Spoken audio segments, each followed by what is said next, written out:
For better or worse, it isn't possible to introduce yourself to someone new and instantly become friends with them. That really wouldn't make sense, would it? You can't be friends with someone you don't know yet. So, how do you make a transition from introducing yourself to a new team member to having a weekly lunch date on Tuesdays with someone you work with? The answer to that is simple: small talk. Now, I know we all hate small talk, or we say that we hate small talk. We have this idea that it's something hard, stressful, uncomfortable, boring, or even meaningless. And sure, it's true, small talk tends to be polite but unimportant conversation. We also worry over what kinds of questions we can ask or what is appropriate in small talk. Small talk is the pathway to learning something new about a coworker, finding a meaningful connection with someone, discovering a potential new friendship, and having fun in a conversation. So whether you want to get to know one of your coworkers better, or you've just introduced yourself to a new team member, here are 3 different ways you can start small talk conversations successfully, and I'll include examples along the way. Option number 1 is start with a compliment and then add a connected question. This is definitely a strategy Americans love, and this is what it sounds like. I love that sweater. Is it new? Those are cute shoes. Where'd you get them? That drawing is fantastic. Are you an artist on the side? This is a strategy several of my students who live in the United States have noticed, and they thought it was a little bit strange. One of my students asked me, "Why do Americans always want to know where I bought something?" And the truth is, that isn't really what we want to know. Perhaps sometimes we want to know where you got that dress or those shoes, but what we're really doing is trying to start a conversation. And we do that by complimenting something we like and then following it up with a question. In that process, we start to learn something about you. Of course, if I ask you where you bought those shoes, I might learn what store you like to shop at, and maybe it's a store I also like to shop at. It may seem small, strange, and insignificant, but the only way to develop a relationship is to find those initial connections, however small they might be. And this strategy helps us start those small talk conversations in a really polite and positive way. The second strategy you can use for small talk is to get the conversation flowing with engaging questions. And this is easier than it sounds. We're all familiar with questions like, how long have you worked here? How long have you been an accountant? Do you like working here? How was your weekend? Those are all common questions. In fact, that last one may be the most common question asked on Monday mornings. But the problem with all of those is that they lead to very simple or one-word answers. For example, how long have you worked here? 4 years. How long have you been an accountant? 7 years. Do you like working here? Yes. How was your weekend? Fine.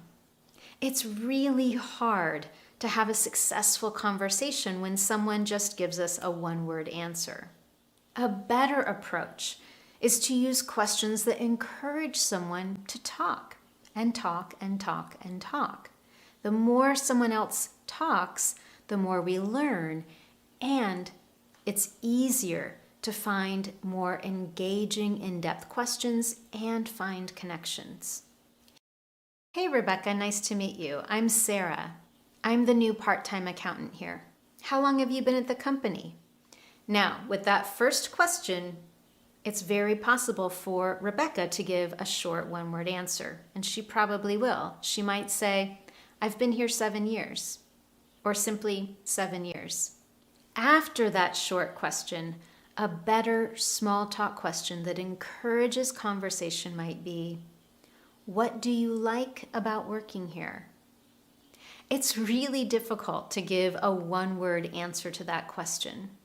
Not only does that question encourage conversation, but you'll also learn something interesting and get more details about Rebecca and her experience working at this company. Similarly, if you're talking to a new coworker who has recently moved to this particular city, you could ask, "How's the new neighborhood?" And a response could be, "It's good, it's fine." A better question might be, "What do you like about your new neighborhood?" With that question, anything is possible. Not only are you encouraging the conversation, but you may find some wonderful connections or maybe even learn something new about the city where you live. Another example, of course, on Monday mornings, you could ask your coworker, "How was your weekend?" And the answer is usually, "It was good, it was fine." Or you could start a Monday morning conversation with, "So, what kinds of things do you do on the weekends for fun when you're not at work?" Once again, the answers to that are endless, and you will certainly learn something new and interesting about your coworker. When you ask engaging questions, not only will you get longer answers, but the conversation will be more fun, and it will be easier to keep it going with follow-up questions. And finally, the third way to start successful small talk at work is to ask for advice or get someone's opinion. Now, you may be thinking, "Anne-Marie, is that really small talk?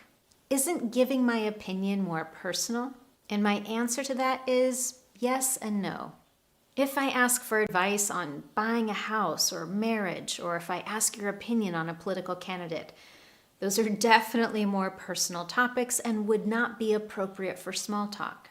But asking for your favorite pizza place on a Friday night, or where's the best place to get coffee near the office, or asking if you recommend Barcelona for a great vacation spot because I know that you went to Barcelona last summer. These are all appropriate topics for small talk, and they're also asking for someone's advice or their opinion. Everyone loves to give their advice, their recommendations, and their opinions. So these are extremely successful ways to get a conversation going. "Hey, Sue, you know how my husband and I get pizza every Friday? We're kind of tired of the same old place. What are your thoughts on the best pizza in town?" Or here's another. "Hey, Sue, didn't you go to Barcelona last summer? I'm thinking about it for our next vacation. I'd love to get your thoughts on it." Notice in those examples, I didn't ask, "Where do you like to get pizza?" or "Do you recommend Barcelona?" Asking those questions could lead to a very simple one-word answer or even a simple yes or no. Instead, I'm asking for details, advice, and opinions by starting with, "What are your thoughts on?" or "What are your thoughts about?" That is an excellent, simple way to ask questions on someone's opinion and to get more in-depth answers. And with that, you have 3 simple ways to ask small talk questions that make conversations easy, successful, and fun in English. As a quick recap, strategy number 1 is start with a compliment and ask a connected question. Strategy 2, get the conversation flowing with engaging questions. And strategy 3, ask for someone's advice or opinions.